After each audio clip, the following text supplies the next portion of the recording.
Chapter number 5 arithmetic progression, Hindi में उसे समांतर श्रेणी कहते हैं। ठीक है, इसका चौथा सवाल का अब हम करने जा रहे हैं इसका 8वां सवाल। ठीक है, -1/2 -1/2 ये, इस सवाल को मैंने यहाँ पे लिख लिया है, -1/2 ये। ठीक है, इसमें अपने को करना क्या है, इसमें अपने को करना ये है कि सबसे पहले तो अपने को निम्नलिखित में से कौन कौन एपी है, एपी का पता लगाना है। यदि कोई एपी है तो उसका सार्वंतर ज्ञात करना है, यानी डी कॉमन डिफरेंस, और इनके 3 और पद आगे के लिखने अपने को।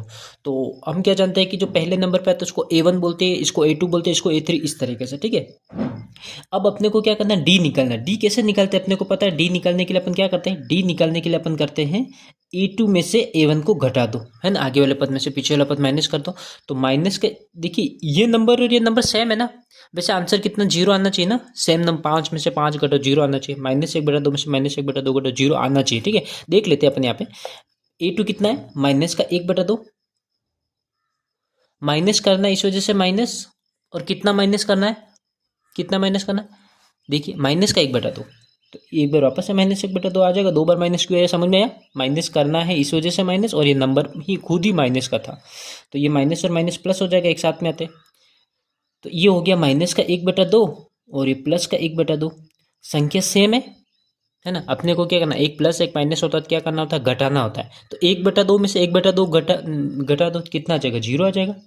और चिन्ह क्या देता है, जो बड़ी संख्या, लेकिन 0 के आगे तो कोई चिन्ह लगाने की जरूरत नहीं है, तो 0 आ गया।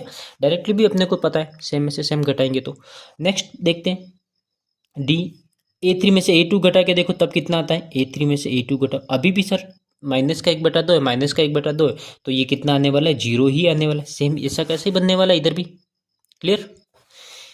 एक बार डी और निकालो, A4 में से A3 घटाओ इस बार, इसमें भी सेम है, देखिए -1/2 में से -1/2 घटाएंगे तो उत्तर कितना आने वाला, 0। तो हर बार डी सेम है, और डी सेम है तो हम क्या कर लेते हैं, डी सेम है या डी समान है, ठीक है, हिंदी में लिखना हो तो क्या हो जाएगा, ये जो श्रेणी है वो क्या हो जाएगी, एपी हो जाएगी, अरिथमेटिक या समांतर श्रेणी हो जाएगी। ठीक है, क्लियर, ये कर देंगे अपन।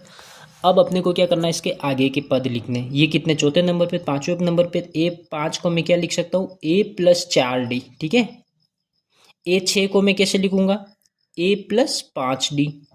A7 को कैसे लिखूंगा मैं, A+6D, इस तरीके से एक कम करके। तो बताओ यहाँ पे कितना हो जाएगा, ए की जगह वैल्यू रख दो, -1/2 +4, और डी कितना है, 0। 4 गुणा 0 तो जी तो 0, मतलब -1/2 ही रहने वाला है, यहाँ पे कोई भी चेंज करते रहो तो ये यही नंबर रहता रहेगा। अगली बार भी उत्तर आपका -1/2 आएगा, -1/2 आ जाएगा। Thank you.